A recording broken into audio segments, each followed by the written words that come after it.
வந்து தாந்திரிகம் கத்துக்கணும் எனக்கு அப்படின்னு. இந்த தாந்திரிகவாதிகள் சொன்னாலே நிறைய தேவதைகளோடு தொடர்பு இருப்பாங்க, தேவதைகளும் நிறைய நெருங்கிய தொடர்பு இருக்கும். இந்த தேவதைகள் வந்து எச்சினின்ற ஒரு தேவதை இருக்கு. இந்த இச்சினின்ற தேவதை என்ன அப்படின்னு கேட்டீங்கன்னா காளியோட அம்சம், அந்த தாயோட சக்தியில் உருவானது தான் இச்சினி. இதோட இந்த இச்சினி மூலமா என்ன செய்ய முடியும்னா என்ன செய்ய முடியாதுன்னு கேட்கலாம். அந்த அளவுக்கு அதோட ஆற்றல், இச்சினியோட ஆற்றல். ஆக அவர் வந்து கேட்டாரு, இந்த மாதிரி எனக்கு எப்படியாவது எனக்கு வந்துட்டு இந்த இச்சினி வந்து எனக்கு வேணும், எப்படியாவது எனக்கு என்கிட்ட ஒப்படைங்க, அது நான் வச்சு பல அது என்ன செய்வாங்க அப்படின்றதான் சொன்னேன். என்ன வேணாலும் செய்வார்கள். ஆனால் அந்த இச்சினி வந்து எல்லாரும் அதாவது வந்து எல்லாராலையும் அதை வைத்து பாதுகாக்க முடியாது. இச்சினி என்பது வந்து ஒரு பெண் உருவம் இருக்கும், பல உருவம் எடுக்கும். இச்சினி என்றது பல உருவம் எடுக்கும்.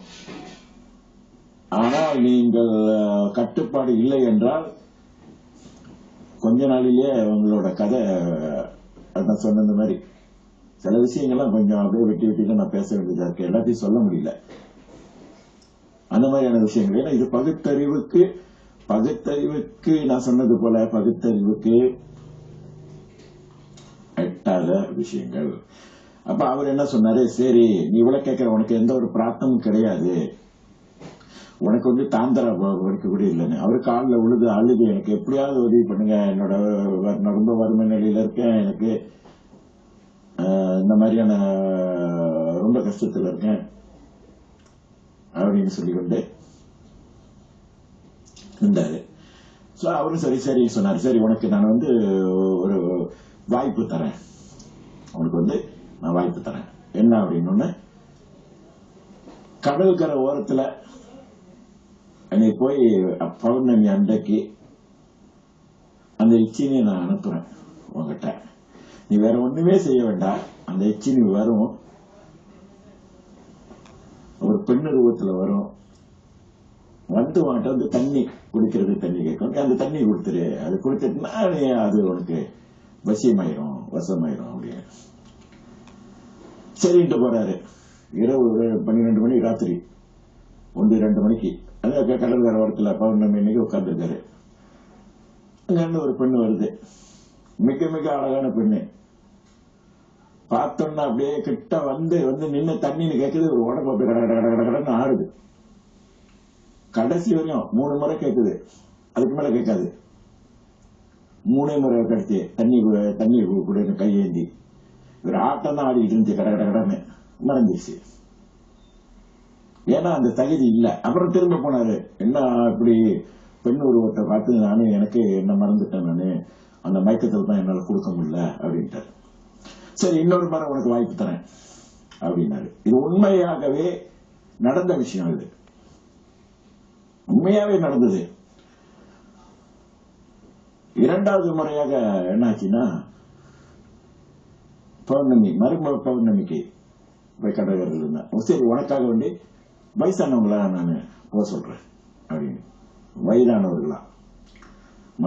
ஒரு மூதாட்டி வருவாங்க, நீ கொடுத்துரு அப்படின்னு. சரி அப்பதான் சந்தோஷம், நான் கொடுத்துருவேன் அப்படின்னு காத்திருக்காரு. வராங்க, அதே மாதிரி வருது, 2-3 மணிக்குள்ள வராங்க, நடந்து வராங்க, வந்து தண்ணி கொடுன்னு அதே உடம்பாட்டம் கடன்னு 3 வாட்டி கேட்டு மறைஞ்சிருச்சு. ஏன்னா ஒன்று பிரார்த்தனை, 2வது வந்து எல்லாரும் எல்லா விஷயங்களும் அடைய முடியாது என்பது இது ஒரு எடுத்துக்காட்டு, உண்மை சம்பவம். அதன் பிறகு என்ன வந்து சொன்னாரு, உழுந்து அழுதாரு. அப்படியே சொல்லிட்டாரு, நான் சொன்ன உனக்கு பிரார்த்தனை இல்ல, உன்னால முடியாதுன்னு நீ கேட்கல அப்படின்னு. இதுதான் தாந்திரா என்பது வந்து நம்ம விரும்புற மாதிரி. அதே போல இன்னொரு விஷயம் இருக்கு, இன்னும் அடுத்து இன்னொரு விஷயம் நான் சொல்ல போறேன் அடுத்து. இந்த தாந்திரா அப்படின்ற விஷயத்துல வந்து என்னுடைய அனுபவத்தை சொல்றதுக்குன்னா இன்னொரு விஷயமும் நடந்தது. இவைகள் எங்க நடந்துச்சு அப்படின்னா, வடநாட்டுலதான் இந்த விஷயங்கள் நடந்திருக்கு, இங்க இல்ல. தமிழ்நாட்டுல இந்த மாதிரி நடந்த, வடநாட்டுல நடந்த விஷயங்கள். அதே போல இன்னொருத்தரும் இருந்தாரு, ஏற்கனவே உள்ளவர் இச்சனி எனக்கு வேணும்னு கேட்டவர் திருமணம் ஆகாதவர். அவர் திருமணம் பண்ணல. வயதும் ரொம்ப வயதுன்னு சொல்ல முடியாது, ஒரு 40 வயதுக்கு மேல இருக்கும். இன்னும் இப்ப உள்ளவர், இப்ப அடுத்து நான் சொல்ல போகக்கூடியவர் குடும்பத்தில் உள்ளவர், மனைவியோடு இருக்காரு, மனைவியோடு வாழ்ந்து கொண்டிருக்காரு. அவரும் இதே மாதிரிதான். அவர் விநாயகரை வணங்கக்கூடியவர். ஆக எனக்கு விநாயகரோட அருள் கிடைக்கணும். அதாவது விநாயகர் மூலமாக இந்த தாந்திரிக முறையில, தாந்திரிகம் நீங்க நினைக்க கூடாது, அது காடுகள்ல வேற வேற இடங்கள தான் செய்வாங்க. வீட்டுல இருந்து தாந்திரிகம் செய்ய முடியாது. தாந்திரிகத்திலே சில விஷயங்கள் சைவமான விஷயங்கள் இருக்கு, சைவமாக இருந்து செய்யக்கூடிய விஷயம் இருக்கு. அப்ப அவரு போய் கேட்டாரு. அவருக்கு அந்த பிராப்தம் கிடையாது. அதாவது தாந்திரிகத்துல போயிட்டு இறை அருள் பெறுவதற்கான வாய்ப்புகள் கிடையாது. ஒரு சில சித்திகளை விரும்பினாரு விநாயகர். அந்த தாந்திரிகத்தின் மூலமாக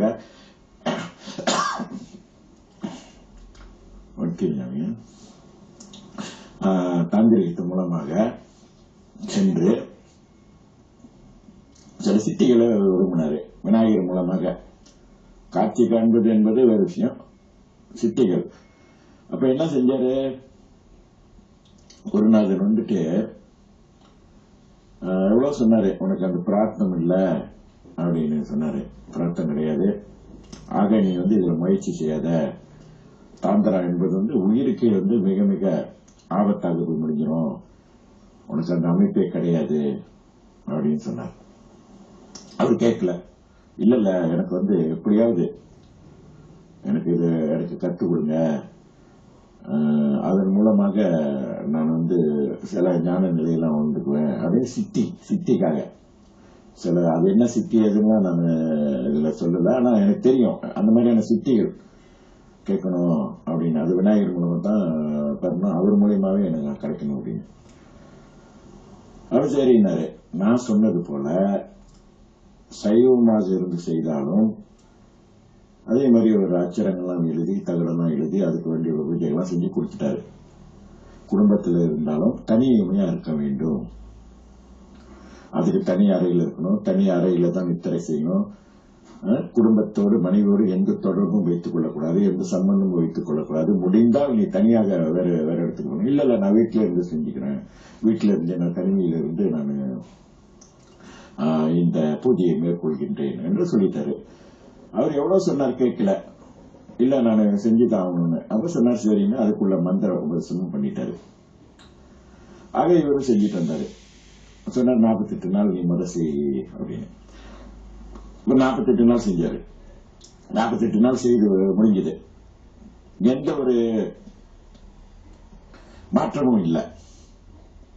சொன்னது போல, அவர் எதிர்பார்த்தது போல எதுவுமே இல்லை. அப்புறம் போய் பார்த்தாரு அவரை. என்ன 48 நாள் செஞ்சுட்டேன், என்ன சொன்னீங்க, இந்த மாதிரிலாம் கிடைக்கணும்னு. அவர் சொன்னாரு, உனக்கு கொஞ்சம் தாமதமா இருக்கு, ஆனா குண்டலினி சக்தி எழுந்திருச்சு உனக்கு. எழும்பி நேரா இப்ப சகசிராரத்தை அடையுது. அதனால இன்னும் 15 நாட்கள்ல இருந்து 21 நாள் தான் கடைசி. 21 நாளுக்குள்ளாராக, இந்த 21 நாளிலும் உனக்கு இந்த பூஜையில நான் கொடுத்த வாக்குப்படி, நான் டீச்சர் கொடுத்து செய்யப்படி சொன்ன, நீ செஞ்ச. அப்படி எந்த ஒரு இதுவும் கிடைக்கல அப்படின்னு சொன்னா, நேரடியா நானே அதை கேட்டதை என்னோட சக்தியை வைத்து நான் உனக்கு வழங்குறேன் அப்படின்னாரு. அதுவரை நீ நான் சொல்லி கொடுத்தது போல நீ இருக்கணும் அப்படின்னு. இவர் போனாரு. போயிட்டு அதே மாதிரி பூஜை செஞ்சாரு. ஒரு 10 நாள் தான் செஞ்சாரு. அதோட தன் மனைவியோடு அவரை தாம்பத்தியம் என்ற நிலையில அவர் தொடர்பு கொண்டாரு. ஆக என்ன ஆச்சுன்னு சொன்னா, அன்று ராத்திரியே மிகப்பெரிய ஒரு யானை ரூபத்துல போய் ஒரே நிதி கனவுல காலையில மூக்கு வாயில எல்லாம் ரத்தம் இறந்தே போயிட்டாரு. அதான் நான் சொன்னேன், தாந்திரிகம் காரணம் தப்பினால் மரணம்.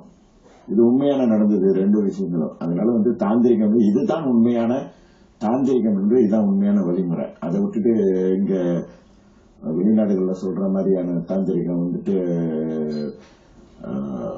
உள்ள விஷயங்கள் இல்ல. ஆண் பெண் சம்பந்தப்பட்டதுதான் அதுதான் உண்மையான தாந்திரிகம். இதுதான் உண்மையான தாந்திரிகம். சரி, தாந்திரிகத்துல என்னுடைய அனுபவம். நானும் அவருக்கு சில பயிற்சி எல்லாம் கொடுத்தாரு. நான் சொன்னது போல சடங்குகள் ரொம்ப முக்கியம். சாதாரண ஒரு விஷயம் இல்லை சடங்குகள் என்பது. அதெல்லாம் கடைபிடிக்கணும். கடைபிடித்து அதெல்லாம் செய்தேன். தாந்திரிகத்தின் மூலமாக, ஞானத்தின் மூலமாக என் தாய் அன்னை மக காளியை நான் நேரடியாக தரிசனம் பண்ணியிருக்கேன். இந்த தாந்திரிக வழியில சென்று. ஆக தாந்திரிகம் என்பது என்னுடைய நேரடியான அனுபவம் இருக்கு. உண்மையான விஷயங்கள் இருக்கு. அதுக்காக ஒரு குரு கிட்ட இருக்கணும் விஷயம். நானும் ஆரம்பத்திலிருந்து சொல்றேன், எந்த விஷயமா இருந்தாலும் குருவாகப்பட்டவர் இடத்திலே அந்த நிலை இருக்க வேண்டும்.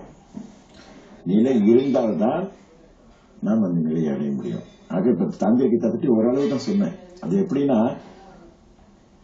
மேலோட்டமான விஷயங்கள் தான் இதுவரை நான் சொல்லியிருக்கேன். ஆழமான விஷயத்தை இன்னைக்குல எப்பயுமே சொல்ல முடியாது. ஏன்னால் அது நான் சொன்னது போல மிக மிக கடினமான ஒரு விஷயமும் கூட. அது மனம் அறிவுக்கு, பகுத்தறிவுக்கு அப்பாற்பட்ட விஷயம்.